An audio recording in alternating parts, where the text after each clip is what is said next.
With the Chargers win on Thursday night against the Minnesota Vikings and the Chicago Bears getting upset by the Lamar Jackson-less Baltimore Ravens, the Detroit Lions were one game away from completely winning their bye week. Now, if you get the inside joke, for many, many years, there was an inside joke that the Lions were so bad that they would lose on their bye week. Well, those days are long gone, but the Detroit Lions still could not win on their bye week. What do I mean by that? Well, the Detroit Lions were just one game away from being in first place in the NFC North, and it is very unfortunate. It's unfortunate because a win by the Pittsburgh Steelers today would have put the Detroit Lions in the first place in the NFC North and second place in the division. But I'm going to tell you the main reason that the Detroit Lions did not get that help from the NFL today.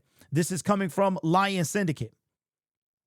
Goodell on the officiating this year. See him? He might look like somebody, looks very familiar, right? Looks like Mike Tomlin. We do not care. You guys know the meme when he was asked about something, he said, we do not care. That is the NFL this year. They just simply do not care about officiating. It is absolutely the worst I have ever seen. There's no hiding it anymore. Roger Goodell is a hot mess. And as long as he's in charge of the NFL, it will be like that. I mean, clearly, Micah Parsons and half of the Green Bay Packers were offside on a critical play for the Green Bay Packers that led to basically in my opinion, a 14-point turnaround. Made the Steelers had to punt, and then that led to a touchdown by the Green Bay Packers. Now, in a way, I would never, ever be fine with anything he does, but if it helps my team, then I guess I'll take one for the team. But with a win today, let me show you where the Detroit Lions would have been. You know, this is my time of year. I absolutely adore this type of stuff. Well, after all the games except the Monday Night Football game, with the win versus the New York Giants, the Philadelphia Eagles now are in first place. And shout out to Cam Scatterboo, man. What a horrific injury. Get well soon, but his season is most likely over. They have a 94% chance to win to make the playoffs. Now, I know what you guys are saying. We won the NFC North last year, and that was great. Yeah, but we had over 20 people on injured reserve. It would be nice to win it, get that rest, get a bye week, and then wind up having a healthier roster than we had before, get to truly experience what the first seed is like, where you get to skip a game, you're automatically in the divisional round, then you're automatically hosting the NFC Championship game. One win, and you're automatically hosting the AFC Championship game. Got a lot of football left, but I would like to truly experience that. We didn't really get to experience that last year. I mean, even during that game, we lost. Who did we lose that game? Amik Robertson. We lost him during the NFC title game. I'm sorry, the divisional round. And that was on top of the 20 people that were already, or 20 plus people that were already injured. So I wouldn't mind if we got it again. It's not a huge deal, but we seem to do better when we are kind of underestimated. The Packers moved to actually 5-1-1. Matter of fact, I think this needs to update. This actually needs to update. The Packers now are the number one seed. There we go. Because I'm like, wait a minute. A tie is a half loss. Is a half win and a half loss. So it helps the Packers. So in real time, it updated. As I was looking at it, I was like, wait a minute. That's wrong. That's wrong because even though the Packers have played less games, they have less losses because this tie, I absolutely hate ties. Now, if this was 5-2, then the Eagles would be in first place because they have an additional win. You understand what I'm saying? So the Packers now are in first place. They now are leading the NFC. And of course, we still have a long way to go. It's only week 8 going into week 9. The Philadelphia Eagles are number 2. The Tampa Bay Buccaneers, number 3, and the Seattle Seahawks, number 4. Then you have the Detroit Lions, the LA Rams, and the San Francisco 49ers, with the Bears falling out, are now number 8. And if we go down here, man, the Vikings, number 12, and we've got the Washington Commanders, number 13. Now, I do not think that the Minnesota Vikings are going to make the playoffs, and maybe the Chicago Bears will. Maybe the Bears will, but they probably won't. Because honestly, it's going to be 2 teams from the NFC North that make the playoffs this year. So I could see it's probably this graphic that you see here is probably going to be the playoff picture. It's probably going to be all of the teams that you see. It really depends on who wins the West, who wins I think only one team from the South is going to go. The Atlanta Falcons are playing. The Saints are terrible, but I think only one team from the South. I think it's going to be only one team from the East. I think it's going to be two teams from the North, and maybe, so that will leave what, three teams? So then you have, there's going to be three teams from the West. So the West has been a playoff making machine, and they're going to have three teams. It's going to be the LA Rams, the 49ers, the Seattle Seahawks, and then you're going to have two from the North. So what is that? Three. You're going to have one from the South and one from the East. That's how that's going to go. But the Detroit Lions got no help from the officials, I mean, to me, and it's getting worse. It is really, really bad. Like, I don't know if the NFL needs full-time refs. Well, they actually do. Even if it's not these guys that moonlight as refs and they're lawyers and doctors and all that stuff, they need to invest. You got all of this money. You are probably the top earning sport in the United States. You're trying to go global. And you mean to tell me that you don't have the resources to have permanent refs, that's all they do. Even in the off season, they are at training, something like that. But we know why this is. I'm going to tell you right now, the NFL doesn't want to do that because it doesn't fit the narrative.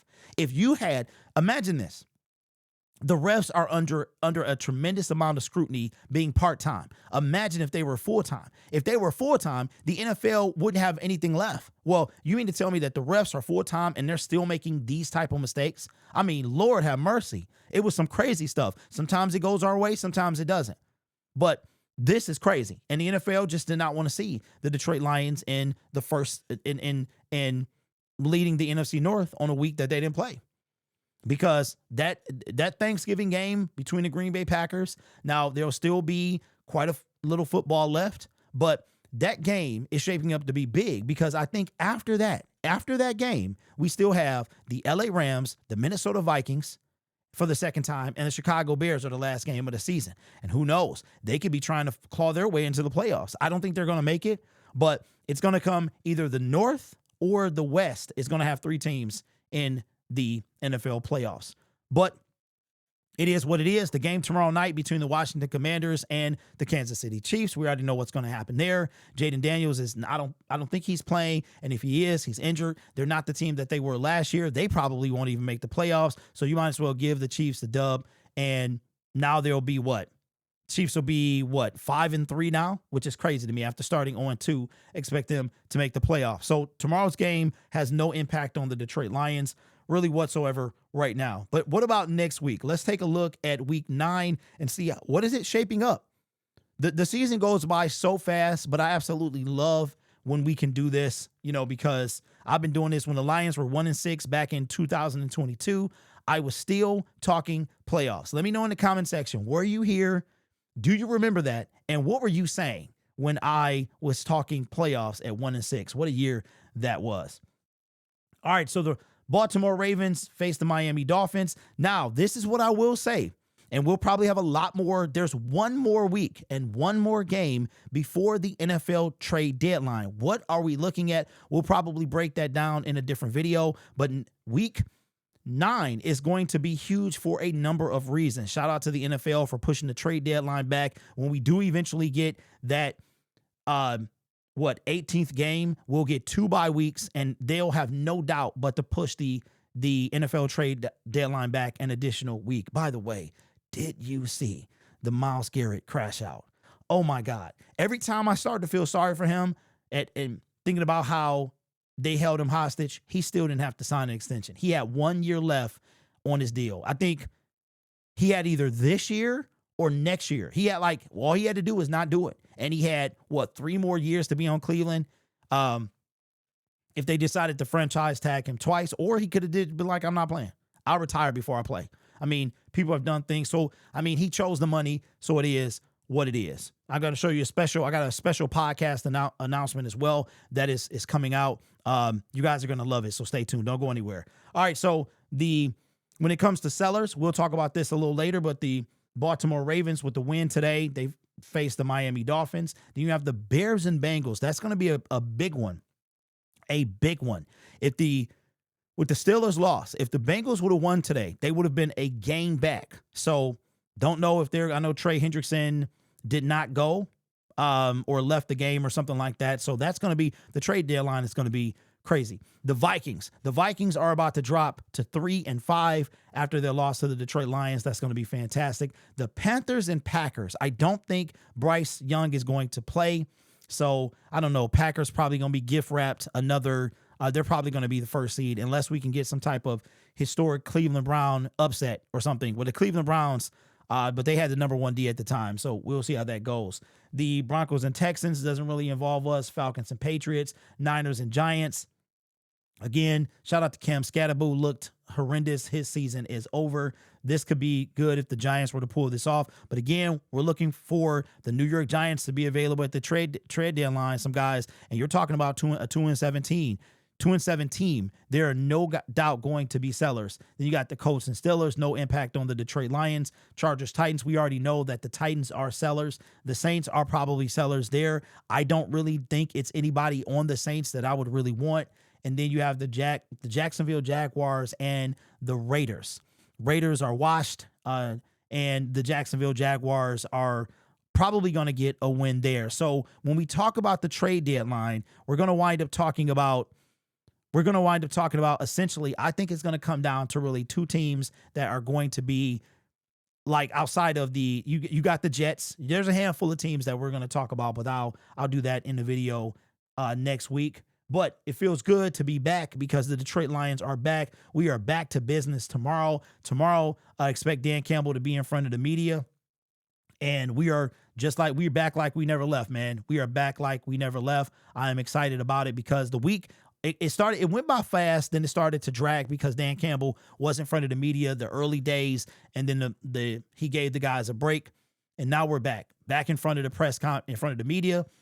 And then, Tuesday, Wednesday, we're all back all doing those things. But we will do the bye week edition. But I got word today from an NFL insider. And I know, right? Like, it's crazy that I got an NFL insider that follows me. But I got word that a new podcast is going to be dropping very soon. You guys are going to absolutely love this. Wait till you see the podcast that's coming out. This podcast, it's called We Took the Money, and it's hosted by none other than Max Crosby and Myles Garrett. Look at the smiles on their faces from taking the money over choosing to win. And I heard the first episode. It's not even going to come out until after the season is over, but I heard the first episode, and Myles, this was before today's game, obviously, that it was recorded, but where Myles was just talking about how he really wanted out of Cleveland, but when they offered him the money, he said he couldn't help it. He couldn't help it. And then on Max's side, Max was talking about how he wants to be a Raider for life, and that he told the story about the tattoo being on him and how it doesn't matter what they do. His loyalty is more important, and also how much is in his bank account. So it's a stellar listen that's going to drop after the season is over. And of course, this is all just parody. Of course, I don't have an insider telling me anything. I do have a couple that follow me, though, or at least one, which is super cool. And I got a follow on Instagram from a member of D12, a former member of D12 who's not Eminem. Let me know in the comment section. Hopefully he doesn't mind me saying this, but let me know in the comment section, who do you think follows me? I'm not going to say it is until he confirms that it's okay. But put in, if you know about D12, who do you think follows me? Somebody follows me on Instagram, was super cool, told me he likes the show. And when I saw it, I'm like, yeah, that's what's up, blah, blah, blah, and then I click on the profile picture and I'm like, yo, okay, wow, that's crazy. So let me know who it is in the comment section below. And what do you think of the podcast? Would you listen to a podcast, We Took the Money, that would be hosted with Myles Garrett and Max Crosby? I'm sorry. Oh man, Miles, the crash out was crazy, bro. Anyway, this channel is made possible by viewers, subscribers, and members just like you. It's because of your support I get to do what I do. You could be anywhere else on YouTube, but you choose to rock with me. Director tier members, your milestone rewards will be going out sometime this week as the month comes to a close. So if you have not emailed me, let me know your mailing address. If you sent it already, then I already have it. But if you haven't, check and see how long you've been a member, and I'll get that out to you at the end of the week. All right. You guys are awesome. Take care of yourself and each other. And as always, go Lions.